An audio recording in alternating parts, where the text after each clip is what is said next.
Natalie, going very well, and right now I'm joined by 30th year University head coach John Kelley ahead of this Mohawk Bowl clash tonight. Coach, is there more to this game than simply the rivalry of the Mohawk Bowl? Do you want your team to have a good test heading into the playoffs? Oh, absolutely. This is the perfect time for it. This is a playoff caliber team, a team that could win a state championship. This is a measuring stick, and the beauty of it is win, lose, or draw, you still get to play on and get a chance to go into the playoffs. But, yeah, I'd much rather have a test at this point in the season because the last 4 games haven't been much of a test, so we need to find out and do a little measuring tonight. And it's been a phenomenal turnaround this season for the Hawks. Only 1 loss this season. What's been the most integral part of all of this? I think kids just grew up. I mean, I was playing freshmen and sophomores last year against big-time AAA football. This year, we're still 82% underclassmen, and we're probably a year ahead of schedule. And, I mean, this will be the toughest team we played on the schedule besides Fairmont Senior. We didn't do well in that game, but it's time, it's time to have another test, and that's when they grow up the most is when they have to reach down and find it. Quickly, Coach, Clay Bailey and Amir Richardson had a great week last week. Other than those two, who should we keep an eye on tonight in the Mohawk Bowl? Well, Isaiah Hutt's back. And I mean, Isaiah Hutt's a premier running back in the entire state of West Virginia and a tremendous defensive player.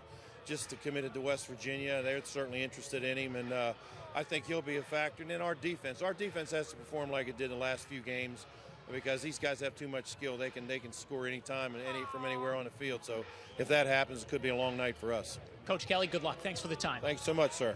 All right, Catherine Guyon joins us once again to break down some of the other big games. And, Kat, you don't have to look far to find more good contests with playoff implications. No, you're going to find one of those with North Marion. The Huskies are losers of back-to-back contests, and another loss could knock them out of playoff contention. Now, the Huskies will face a very hot East Fairmont team that's won back-to-back contests. North Marion will need another big showing from quarterback Kyle Elliott. He had 3 touchdowns in the Huskies' loss to RCB last week. And speaking of those Eagles, they take on Lincoln tonight in Shinston.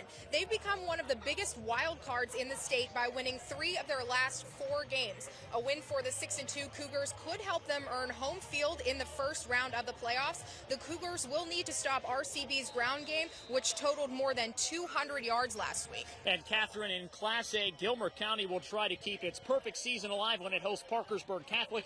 The Titans moved into 6th place in the latest WVSSAC poll after a 55-6 win over Hannon in Week 9. Gilmer County's high-powered offense is outscoring opponents, get this, 323-58 this season. Their opponents are winless since October 1st. We'll have updates from all of these games, including the Mohawk Bowl, which kicks at 7 in the big one at East West Stadium, coming up at the Sports Zone at 11. For Catherine Guyon, I'm Nick Farrell, live in Morgantown for 12 Sports. 12 News returns in a moment. Stay with us.